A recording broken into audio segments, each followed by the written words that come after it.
Okay. We're live. It is another Friday morning. Let's make sure this is all sorted out. Been an interesting week. If I'm going to start describing my emotions, this is not a therapy session, obviously, but if I'm going to describe anything, right now I'm feeling extremely excited. I don't know, I think I've woken up with a bigger realization of something. I think I mentioned before that my friend Errol passed away back in October. But one thing he always used to repeatedly say to me was, "You don't think big enough." And I thought, well, I'm doing okay. I've kind of got the lifestyle I want. I'm good. But it was that, and I woke up this morning. I don't know what it is. I will tell you some of the things I've been doing this week, which all will have potentially contributed to my thoughts. And I woke up this morning, took my children to school, and it was just this kind of sudden, nothing that I haven't said before, but this sudden realization of how much opportunity there is at the moment. It is just extraordinary. And there was kind of like a giddy excitement within myself in terms of it's not a question of can you do something or what is it you want to, it's more a question of which of it. It's like being in, I guess, the sweetie shop metaphor. You're in the sweet shop and you're surrounded by everything, like Willy Wonka's absolute best sweet shop, 5 stories of sweets with a basement full of even more sweets. And you're kind of running around going, there's so much. Which ones do I want? And that's kind of how I've woken up. So it's because of that, I'm going to spend some time today. I've actually spent most of this week with just me and my journal. I literally have been, and this was a phrase, I think I originally got this, I remember Rich Sheffrin saying this, was make time for genius. There's a presupposition in there, of course, that there is some genius within you, or certainly maybe I'm suggesting some genius within me. And I think there probably is in all of us. But I've been really making time. I think a couple of weeks back I mentioned I'd had a campaign that had bombed, which is not unexceptional. I mean, not to see something working out the gate perfectly is very rare. But it bombed and it kind of bothered me because it was somebody new that I'd been working with as well. And I wanted to make sure I like things to be right for people, obviously. So doesn't play on my mind, but it just bothered me. And that's why I mentioned it. But kind of from that place, I was like, okay, look, you need to sit down and give more thought to some of these things. Give yourself time for greatness. And I'm a big fan of routines, which is why I thought today we talk about self-coaching. But within the routines, it's like you got to make time each month for the thinking part, for literally like creativity. It's almost like it can happen by accident, but it tends to be more driven by a deliberate intention. Like, for example, this morning, I was listening, I was taking my kids into school. I had Radio 2 on, and because I'm that age, and Chris Martin was being interviewed from Coldplay.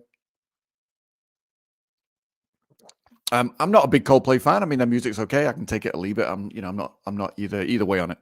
But it was interesting. He was talking about the songwriting process, or a process for whatever song it was they've just released, a single, Higher Power, I think it's called.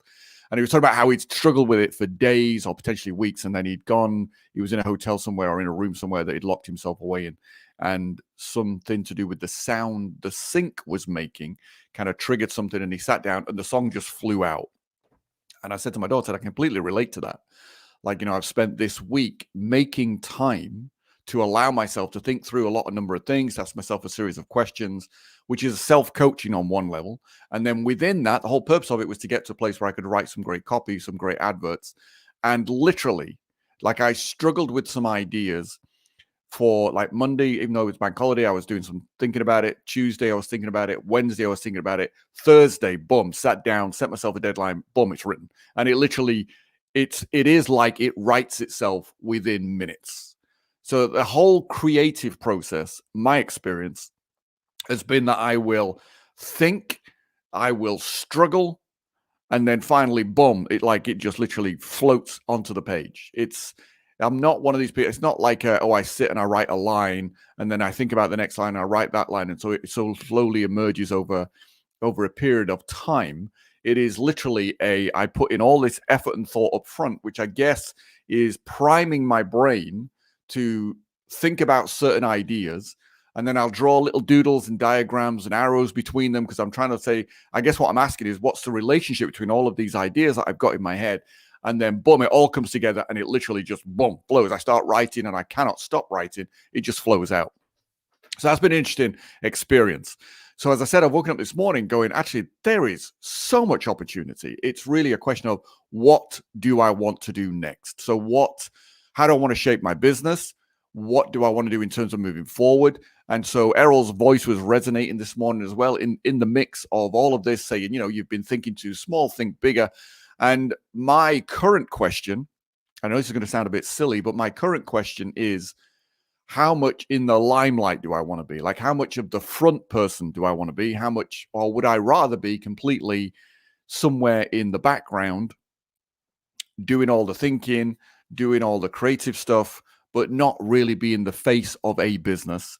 And I know that sounds stupid when I'm doing lives, and I'm enjoying lives. I enjoy speaking. So you're kind of probably thinking, how can you possibly be considering the idea of being in the background when you are someone who enjoys being in front of an audience? And I get it. But it's not so much hi Rajesh.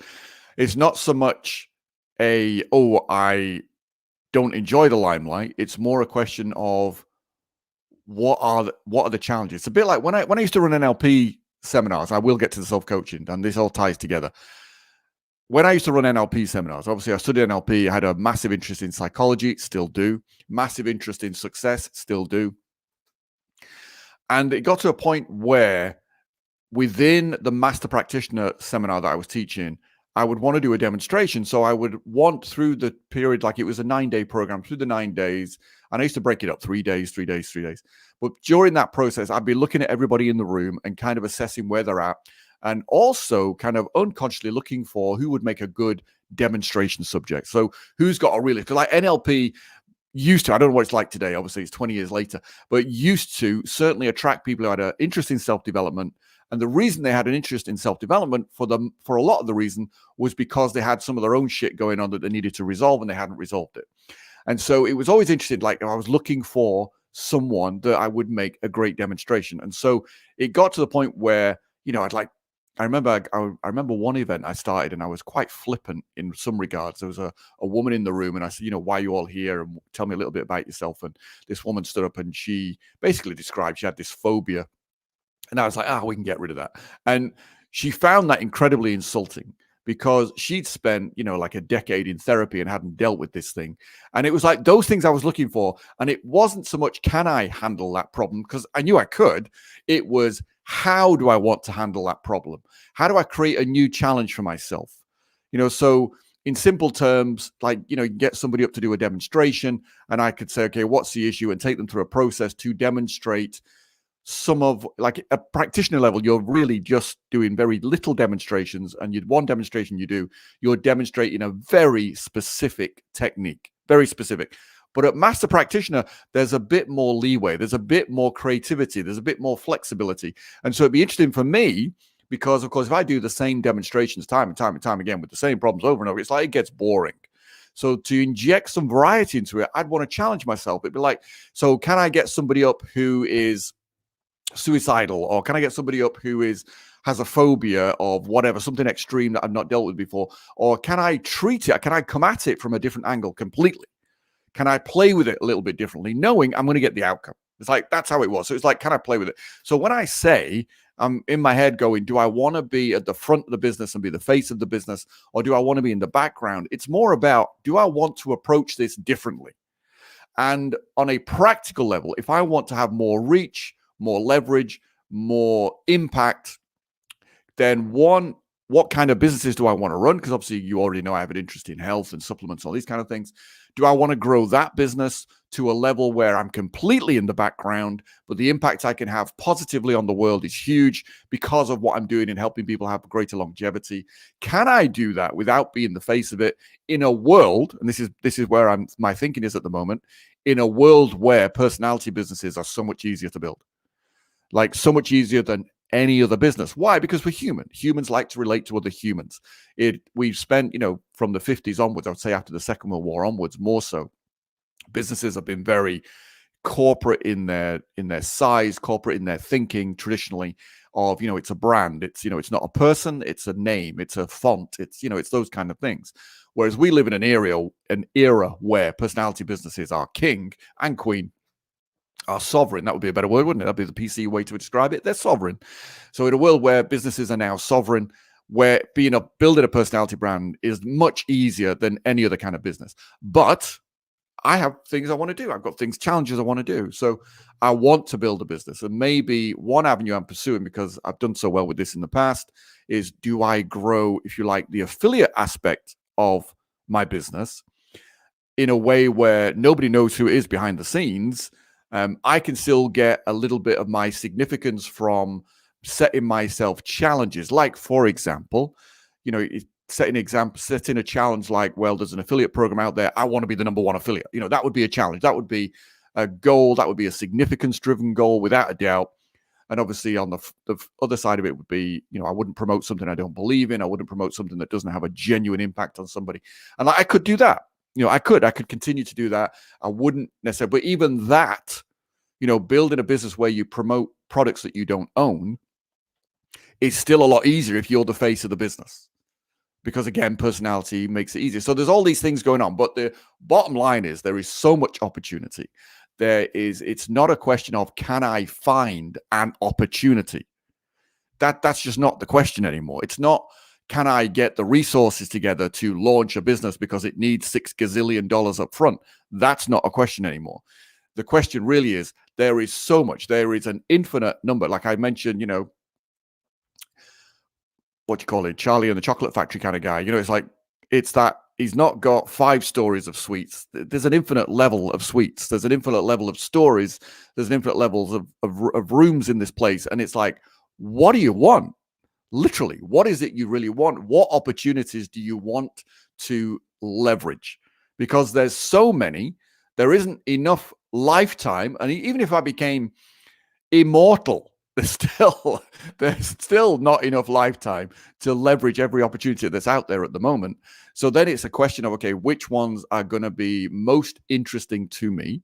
And actually tying in, before I came live this morning, I sat around, I was thinking, okay, what should I talk about? It's like, it's great for me on a personal level to just go live and sort of say, okay, I'm just going to talk about whatever pops in my head, but that's not necessarily adding value to you. So I was giving it some thought. And so I literally wrote down the question, and this is part of self-coaching.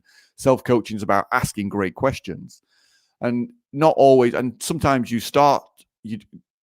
sometimes you don't start with a great question, but you start with any question and accept that you will get to. So the goal could be to get to what's the right question. Like sometimes on a self-coaching level, I'll literally write, what is the question I need to be asking myself? That's often, if I'm completely blank, completely stuck, my first question is literally, what is the question I need to be asking here? And then I'll just let that play around in my brain for a while, and then boom, something comes out and that gets me started.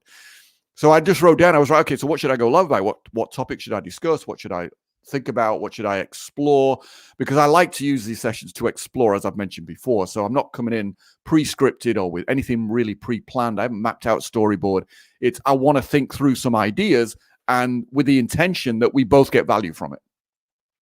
And so I had this answer in my head was, well, go look at what everyone else has been doing this week. So what have other people that I look at been doing this week? So I quickly jumped in and had a look at what Molly Mahoney has been doing this week, had a look at what Rich Sheffrin's been doing this week. Big fan of Rich. He's done some of his programs years ago. And, he's a really smart guy, really brilliant business coach. And actually, he's one of the reasons that I've been thinking about, one of the opportunities that I've been thinking about is, I'm pretty much guessing, if you don't know Rich Sheffrin, check him out. You'll find him on YouTube and Facebook. By all means, he does a couple of lives a week. Well worth listening to some of the lives. And he is a superb coach, and his results speak for themselves, no doubt.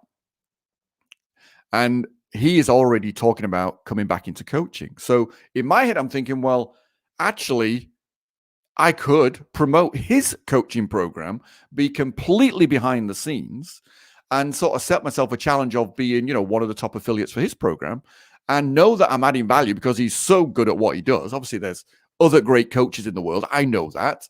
I consider myself a great coach as well.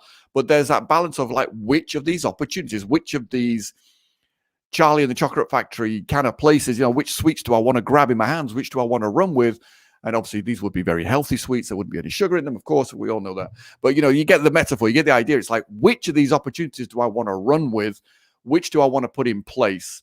And tying in with that, one of the other big things that Errol really hammered into me and wanted me to really take from it. I remember we had a conversation in London. Oh, I don't know when it would have been now, 2016 maybe. And we were sat in his hotel room and we were talking, and he literally said, I don't think I've shared this with anyone, but he literally said to me, he said, look, I haven't got that much time left on this planet. You've got to learn from me. So learn from me, and I took that on board. And he was very much like, Errol has this template, which I've now shared with other people, but he has a template was his way of running his businesses. And the thing he really wanted to get across to me was this template will allow you to run multiple businesses at the same time, because each business is a project, and within a project, you can have sub-projects. So it's that idea of I can actually run multiple projects at the same time. Like, Errol's real philosophy that I got from him was that if you want to run multiple businesses, it's very much about idea, opportunity, build a team, let them run it, move on. You manage the project, but obviously you just leverage. And so I'm looking at it going, the internet, take the concept of leverage to the internet. There is a vast amount going on. We can pretty much build teams virtually, of course, these days. The pandemic has enhanced that because it's really shifted the zeitgeist, is that the right word? But it's really shifted the consciousness and the belief for people that you can run things from home. Obviously, this week in the UK news, this idea that a lot of big companies are not going to immediately ask people to return to the office. They're going to have some flexibility in whether they work from home, work from the office. Because people have realized, it's dawned on them. I've been telling them this for years. I'm sure you have, but it's dawned on corporate that people don't have to be in an office to be effective. They don't have to be in an office to run the business. Actually, there is some flexibility. So, we can leverage the internet. We can build virtual teams. We just have to manage multiple projects. And there's all of these opportunities out there. Which ones do you want to run? And that's where I'm at. Let me just jump to Rajesh. Rajesh, my brother, you're brilliant at coming in and showing the love and dropping in some comments. Even though I have to say my lives are not particularly growing, but then my attention isn't necessarily on growing the audience yet, but it will certainly get there. Question. All right, let me go with this, and I'll share with you what I want to show, which is the self-coaching stuff. Do you study coaching techniques of the following? Michael O'Neill, Steve Chandler, Taki Moore, Tony Robbins, Brendan Burchard. Not specifically. In the past, I did all of Robbins's seminars that were available at the time, went through, obviously, UPW, went through the whole Master University, paid close attention to what he was doing, I'd already gone through NLP at that time. And Robbins was the reason I got into NLP. I read his first book, and that kind of triggered an insight and an interest in NLP. So when I went to Tony Robbins's events, I wasn't just interested in the content he was sharing. I was modeling what he was doing. I was interested in how he was doing it. And what was really interesting about that was what he was teaching and what he was doing on stage. There was way more to what he was doing on stage than what he was teaching, as you can imagine. So all of the interventions that he did on stage, there was much more going on than what he was sharing. And I found that interesting. How he worked with an audience, I found for absolutely fascinating. And obviously made copious notes on that at the time. Maybe I'll release those one day. Brendan Burchard, I've read a couple of his books. I wouldn't say I've necessarily studied him from a coaching perspective or his coaching style. I've seen him once in London. And he's just, he comes out, he's like a fire wire. He's just all over the place. Taki Moore, don't really know much about Taki Moore at all, other than I know the name. Steve Chandler, don't know at all, not even heard the name. Michael O'Neill, don't recognize that name at all, but I'll check him out. Truly plays what your customers and clients really need in order to get transformation and results. Yeah, maybe. This is the other side of it, isn't it? It's like, can you, if you wanted to build a coaching business, for example, can you give people a lot of the breakthrough without you being there yourself? Yes, you can. Can you build a model, which would make sense, because obviously if you've got a model, you can teach it to others and they could run your coaching for you. That doesn't change. Like, if you look, you just mentioned Tony Robbins. Tony Robbins' whole business has really been built around him as a personality. And at this moment in time, I have no idea how many Tony Robbins coaches there are. I'm sure it runs into the thousands. And I know that is something they offer as part of his business. So you can get coaching from somebody trained in Tony's methods without necessarily getting access to Tony himself. So they're following a model. Could you do that through video? Could you do, like, I think I do. I think some of my products, are specifically designed to help people coach themselves by giving them guidance and by giving them an external situation where, what I mean by that is, they're not asking themselves the questions directly, because I know some people struggle with that, but they're having like me on video asking questions. So maybe that's what you mean. Maybe that's not what you mean. But yeah, there's ways of leveraging it. You'd be interested in being an affiliate? Yeah, for sure. I mean, it's the thing about being an affiliate is it's no different. It's still all the things I've shared before. The business model. What is your business model? Playing to your strengths. All of that comes into it. And then the fundamentals of business, marketing and selling, that doesn't change. In fact, I would say at this point in time, I think marketing and selling in my mind are all one thing these days. They're just influence. Because bottom line, if you cannot move people to make a buying decision, you don't have a business. And so even as an affiliate, you're still wanting to do as much as possible upstream, so that when they get to whatever the affiliate product is, and I've done affiliate business model in two ways. One, which is I do so much pre-framing, and then I send them to whoever they are, sales page or sales video, and they make the final decision there. And I've had situations where I've looked at somebody's sales page, gone, this is a fantastic product because I bought it and used it, but your sales page sucks. It is really bad. I'm not sending anybody to this. In which case I write my own sales page, and I've spoken to the people and gone, if you like, behind their sales page. I've kind of cut their sales page out of the flow and said, look, I'm just going to send you people who are ready to buy. They've already got the credit card in their hand. They're going to buy. Where do I send them? Because I don't want to send them to your sales page. So I've done it in both ways, but it all comes down to influence. But what is interesting for me is that even today, from a business perspective, the number one concern 99.9% of people have online is they don't think they have enough traffic. And that is not a concern. YouTube, Facebook, there is so much traffic these days. It is literally in the billions. Nobody has a traffic problem. I've mentioned this before. Everybody does have a conversion problem. And so if I put marketing and selling together, everybody has an influence problem, is really what it'd be like. So, it's that whole thing of, you can be an affiliate. You can design a business model where you could say, I'm going to fill in the solution part, which is the product part, with my own products, or I'm going to fill in the solution part, the product part, with somebody else's products. Same business model fundamentally, other than you're doing much more pre-framing, much more influence upstream, and then obviously sending people to where you want.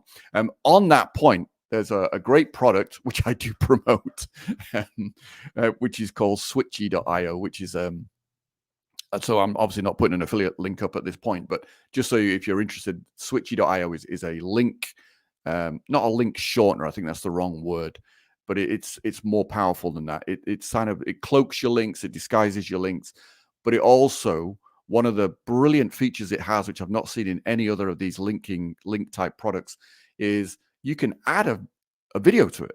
Like literally, I could send a link. I could say, okay, go look at X person's product with my affiliate link in it.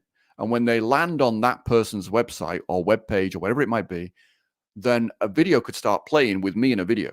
Like it's literally attached, so that it's me talking them through, saying, before you read the sales page or before you watch the sales video, just let me tell you why you want to be looking at it and why you're here. So it's like the opportunities that opened up for me were just extraordinary. It's like I can do all the pre-framing in a video, stick it in my link, boom, wherever they go, they're going to see my face. So anyway, so that's by the by. That's just a tactic. That's not a strategy. That's just a tactic. Interested to become an affiliate. I'd like to create my own digital information products. Yep. Private label rights. Yeah, I haven't really come across much PLR stuff which is any good. Most of it is just crap. It's literally crap, so I don't bother with it. Can you do a live YouTube video again on creating digital information products? Yes, certainly. That's quite easy to do. I'll sort that out. I've been asking questions directly to Rich. Yep, live stream about being in flow. Yeah, I mean, I saw your comment on one of my videos about flow. I mean, check Mahaley, what he did that research back in the 70s, I think, originally. Yeah, certainly. I think it was pre-smartphone anyway. It was pre-mobile phone. So it probably was in the 70s. And I remember reading the book back in the 90s. I mean, that's going back a bit. Templates, can you please drop your own template strategic gen? Yeah, most of it's incorporated into the Crush It program now. That's in there. Do you need Do you believe we all need to learn copywriting as a skill? Are you an expert? I am not an expert at copywriting, not at all. Like to that end, like I mentioned, I've been helping a couple of people with their advertising, and what has come out of that is, I came into it saying, I will help you with the advertising, meaning I will help you manage the platforms, interpret the data, and tell you what you need to do next, and strategically how to build a funnel that actually pays you before you get to your main product, because that's my main strategy with advertising. But what's come out of it is I had to write some ads for them because they weren't particularly good at writing their own ads. And I don't enjoy that bit.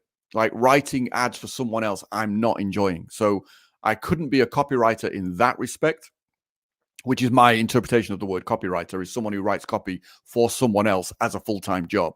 I don't do that. Wouldn't enjoy doing that. Have no interest in doing that. And within that, you'll tend to find that copywriters specialize in a certain niche, which makes sense, because to write copy, you need to understand the ideal client and the profile of the client at a very deep level to write effective copy. And therefore, to do that in multiple niches would mean doing all that research and all that work and building up all that experience across multiple niches. That's a lot to take in. So copywriters tend to focus on a particular niche. So I'm not an expert. I'm good enough to be dangerous, is the way I describe it. I am a student of influence. So I'm not a student of copywriting. I'm a student of influence. Everything I know about language, I originally got from NLP and then built on that. So I would say some of the most powerful stuff I learned around influence and moving people to a buying decision, I got from Ericksonian hypnosis. So the language patterns in there, coupled with an understanding of the fact I wanted people to make a buying decision, I put the two together, and that's how I wrote great copy. That's how I write great webinars. And that's been my go-to ever since, which I think is fairly unique. I don't think many people do it my way, but my results speak for themselves. Could I do a live on basics of not? Yeah, I'm not sure I'd want to. I think I've handed out a couple of formulas, but formulas, they're formulas. They're a starting point. They're not an ending point. Errol, I'll dig out. Actually, Errol did a video on his template. I'll dig that out. But I replicate it, and it's one of the products that I use these days. Anyway, let's get to the self-coaching part. So I intended to be half an hour on this. We're already at half an hour. So let me break down self-coaching. The whole point of self-coaching is to get you out of your head so that you're not in the woods. You can see the trees, and you can actually start making progress and moving forward. The number one outcome of any kind of coaching is clarity. If you have absolute clarity about everything that you need to do and want, things are so much easier, always easier.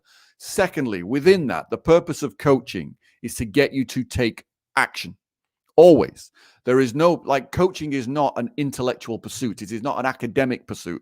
The purpose of it is to get you to do something, even if it's just to know what the next step is, but to go do that next step. Because of course, action will always create clarity. Taking that step will give you more feedback, and then you build that into your coaching loop. Always. That's why, you can't coach somebody and then come back next week and say, so what have you done since last week? And they say nothing. That's not coaching, because that's not helping. Those are the kind of clients I used to fire. And then in the end, I got smart and realized actually I need to pre-frame up front for the right clients who are willing to take action. The number of people who are not willing to take action is extraordinary. On that point, I saw a meme this week, which was some ridiculous definition of capitalism, saying that, if you've been unless you're born into wealth, the only capital you've got is your body. So the idea being that all you've got is your labor and you can only exchange your time. And I was like, you're missing the mind. The mind is way more powerful than any of that. And capitalism or free markets is about innovation. And you can always think your way to innovation. So you've got to understand that I want people who are going to take action. Those are the best people to coach.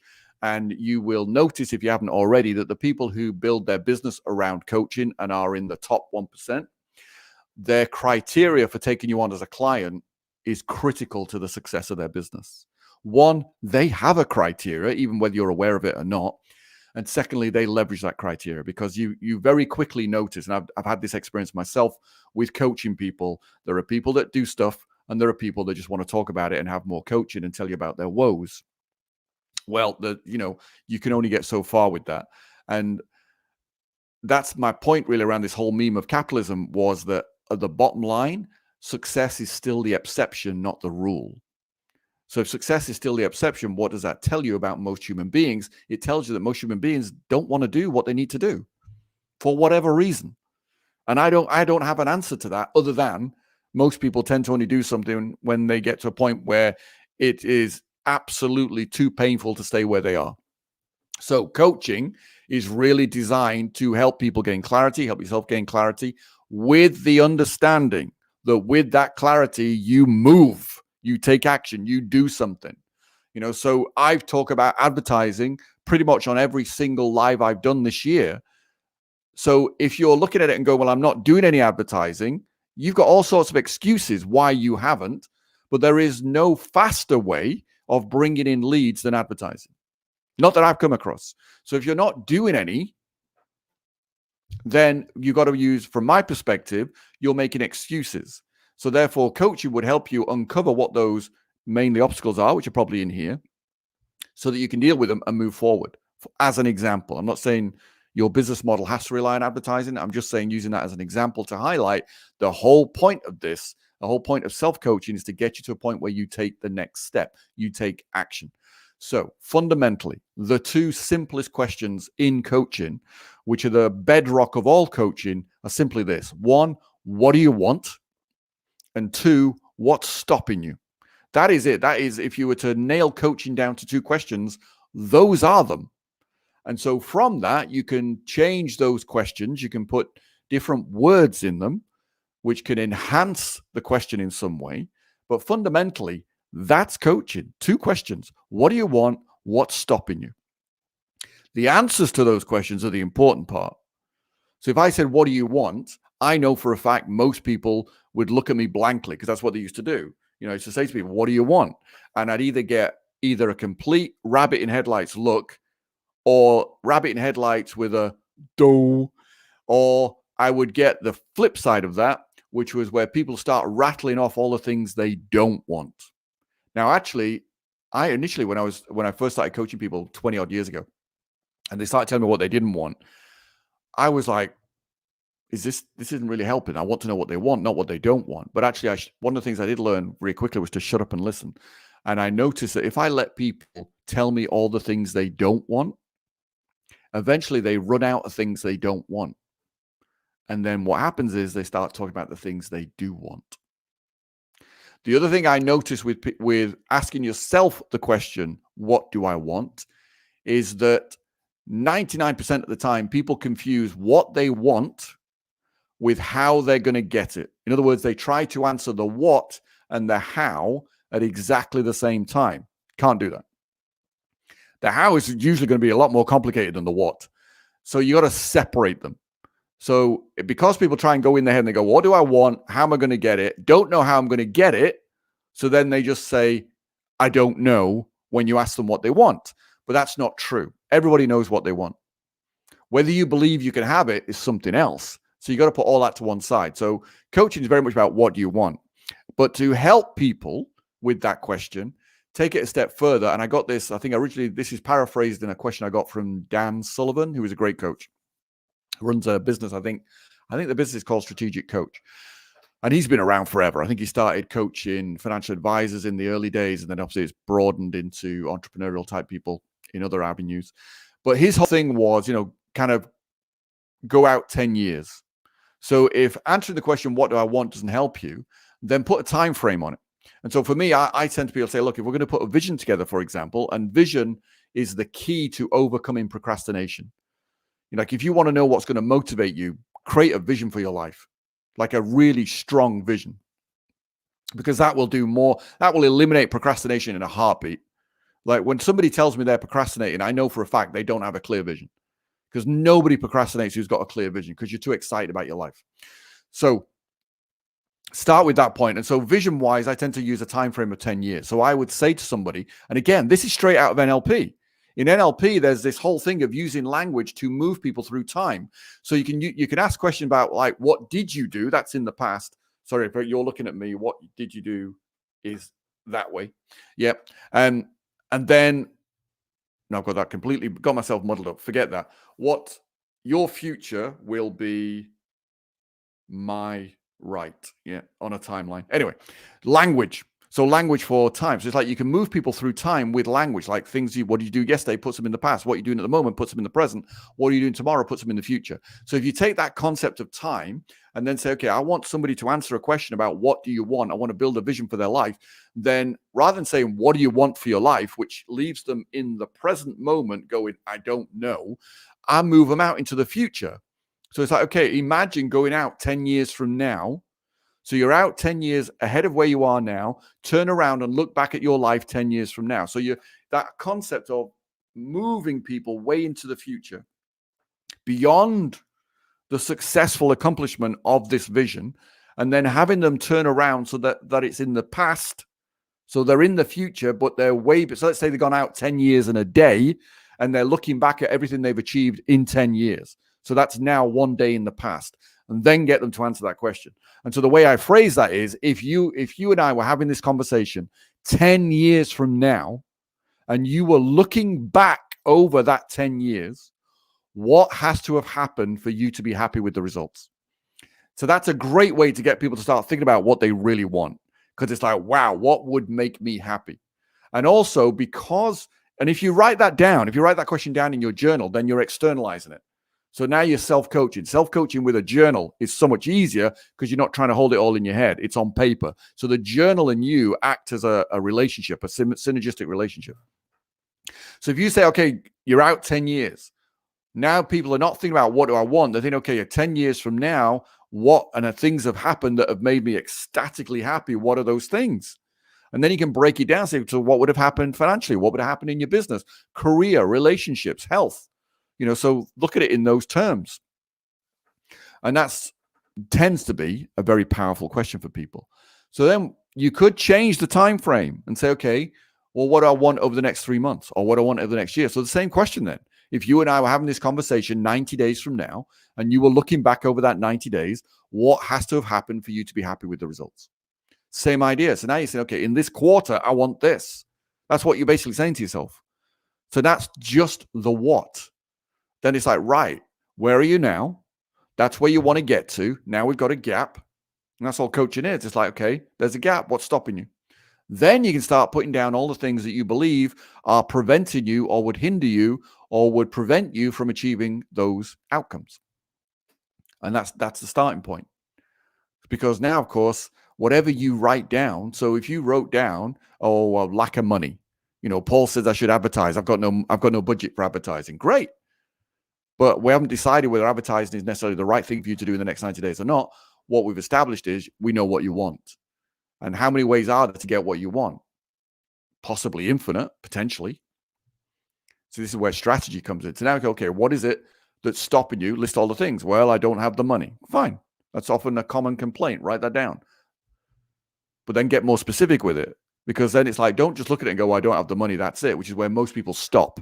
Most people go, I don't have the money. Okay, forget it. I'll just go back to watching TV and eating ice cream on the couch.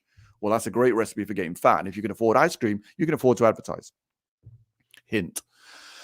So now they go, don't stop at, I don't have the money. The next question is, okay, well, what did I want the money for? What was I going to pay for? What was I going to buy? Because and oftentimes people go, well, actually, I didn't know what I was going to spend the money on. So how do you know you don't have it? How do you know what you need money for if you're not clear what you needed to spend money on? And you can't be clear because you haven't got a strategy yet. And this is what coaching is. It's like, what's stopping you is a way of putting down every single problem and complaint and obstacle and challenge that's in your way. Then strategy is how you solve all those obstacles. Does that make sense? And that's why people need to be more strategic in their thinking. And just to kind of give you an idea, what is strategy? Strategy is like, if you draw, I tend to draw it as a triangle in my notebook. So I'll draw a little triangle. Strategy is goal at the top, at the pinnacle of the triangle. So if you've answered the question, 30 days from now, 90 days from now, 10 years from now, if you've answered that question, then you know what the goal is. Then you've also got a time frame. So if you said, okay, if we were to have this conversation 90 days from now, so we've got a time frame. So we've got goal, that's the top of the triangle. The left side of the triangle, the left point is time frame specifically. So if it's a goal, 90 days, and then the other pinnacle of the triangle is resources. What resources do you need? So within that is how. So you list the resources you've got, And within that, then you start thinking, okay, how does strategy solves the problem of hitting that goal in that time frame with those resources? That's what strategy is. Now, within that as well, you can play with it. You can always play with two of those things. So you could typically, like if you say, oh, I've got the resources to achieve this goal, but not in 90 days, I could do it in 180 days, and you're okay with that, change the time frame. So you can always play with it. You can always change something.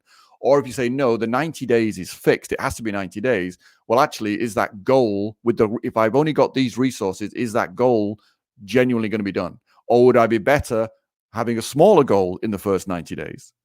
And that's often the case as well. It's like, okay, well, let's make the goal smaller in 90 days because I have the resources to achieve a smaller goal in 90 days. And of course, then you've got momentum, because what can you then do in the following 90 days? Well, then you might hit your original goal. But that's where strategy comes in. And those are the questions you want to be asking yourself. Like, is my time frame fixed? Is my goal fixed? Or are my resources fixed? Now, the thing with resources is they're never really fixed, because resourcefulness is creativity. Your creativity is a function of your mind, not a function of money and not a function of time. So, thinking this through, I would suggest, from a self-coaching point of view, that you learn to ask yourself questions. And so, to kick you off, my first questions are, if you and I were having this conversation, let's say 12 months from now, let's start with that. You and I are having this conversation 12 months from now, what has to have happened for you to be happy with the results? That's the first question you write down in your journal. That's your first self-coaching question. So immediately you've then got goals and you've got a time frame, because you've got 12 months. Then draw the triangle, and right at the top of the panel, put the goal, if you wrote down a whole bunch of goals, like 12 goals, pick one to begin with. So pick the one that you feel is the most important to you, the one that is actually the one you really want to do. So put that at the top, then put time frame, 12 months, and then resources. Just write resources. Then the next question you ask yourself is, what's stopping me? What would stop me from achieving that goal in that time frame? See, now it's getting more specific. So we're not just to what's stopping you.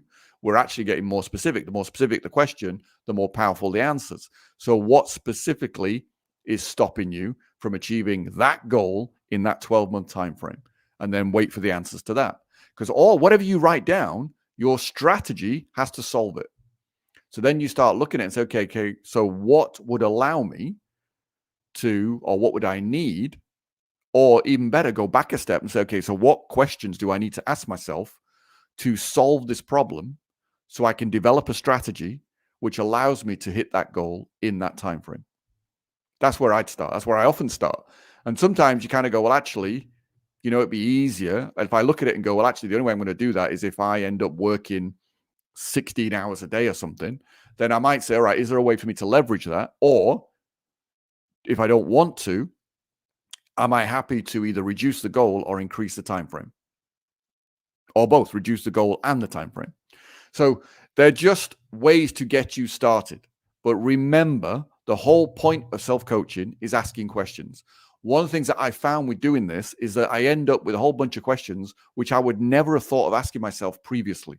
And obviously some of those I can then use some of those I often use in my coaching with other people, so it helps them as well. But the goal of self-coaching is to be able to get to a place where you are clear, because clarity is always the outcome. You are clear what your next step minimum or next steps are.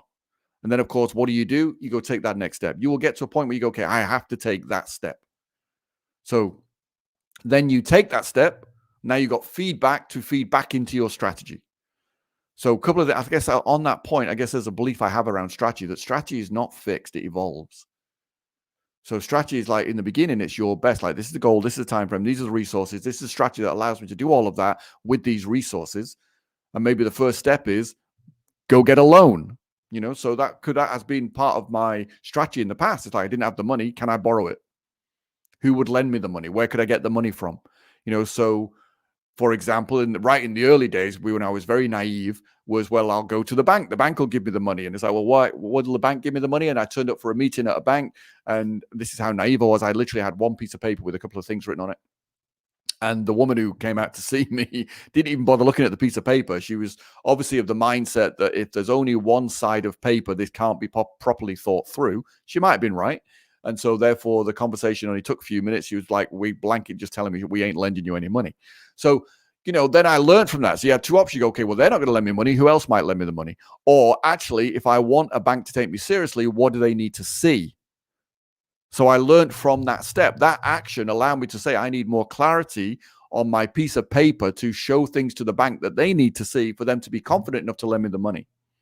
And so in the end, I got another bank to actually specifically they gave me an overdraft facility. They gave me a £10,000 overdraft facility. But that's going way back. And I'm not suggesting you need to do that in any shape or form. I am not advising that you borrow money in any shape or form.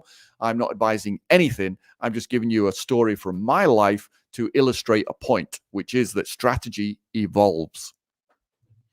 Does that make sense? Has that been useful? Has that been of value to you? Has that helped you? But the whole key is like self-coaching. So if you're watching this in the replay and this has been of value, then please leave me a comment below. If you found it valuable, then please share this with in your own timeline, on your own newsfeed, so that obviously it reach more people. We can help them as well, and you can be part of helping them. I'd appreciate that. So it is 10:46-ish live time now. So I'm going to wrap this up. I think, I've been talking for 45 minutes. That's plenty. I'm sure I could continue talking all day, but I've got other things to do, and I do have one meeting booked in for today. So I do need to attend that. Beyond that, I'm just going to leave you. Actually, if there's more interest in this, I might continue the whole self-coaching thing. And what I'll do is between now and next Friday, I'll actually go back through my journals and pull out some of the key questions that I found incredibly useful for myself that I've then used repeatedly. So they've not been things that I've asked once, but they're things that I've asked continuously, because it's a bit like sometimes when I've been on stage and talking, and, I don't have scripts on stage either, but I sometimes have slides. So I have a bit of a storyboard of the things I need to cover. But in the moment, like in the early days, there were certain things, like I'd say something and the audience would laugh. And I go, oh, wow, that's funny. I'll keep it. So it was that kind of idea of, well, I didn't know it was going to be funny. I just said it was funny. So then I'd capture it later. And then next time I delivered that same material, I'd know I wanted to include that joke somewhere because it made everybody laugh. So it's the same idea with this. It's like, as I've gone through journaling and been journaling for a couple of decades, there are questions that have come out of it from my self-coaching where I've then gone, oh, that's a really good question. I'm going to keep that. And so I collect those questions and I go back to them again and again and again. And so I use them, and then obviously new questions come out as well. So yeah, self-coaching is useful. It is very, very powerful. I think if more people learn to do more of it, that would help them get out their own way a bit more. Because at the end of the day, we're not logical. We are emotional creatures, and we do get in our own way because of that. So clarity is king, queen, and sovereign. Clarity is the name of the game. Clarity allows you to take the next step. And obviously the next step then gives you feedback. Then you get clarity again. So you keep evolving as you keep moving forward. All right. I will say have a fantastic weekend, and give me a thumbs up, give me a like, leave a comment, and I will see you next time. Take it easy.